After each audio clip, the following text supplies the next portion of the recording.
aq sa na ke parë, me aq sa na ke ndjekur, me aq sa na pe. Një mendim për Time Center. Kisha parë dhe kisha ndjerë që kishe një frymë shumë pozitive. Unë e ndjej shumë shpejt energjinë pozitive që marr nga njerëzit.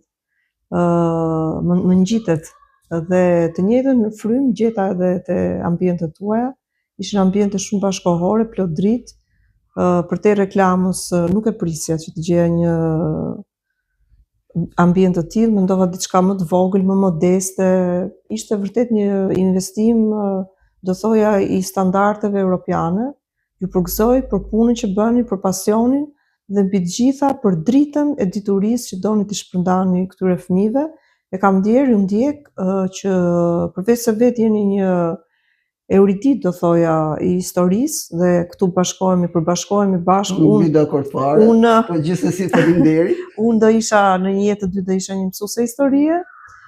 Shoh që librin kërkon ta ja mbash gjithmonë pranë fëmijëve, fton botues, fton shkrimtar.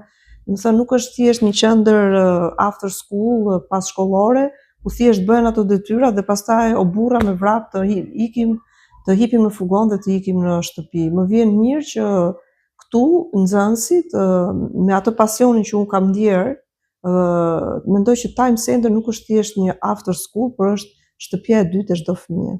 Të falenderoj shumë.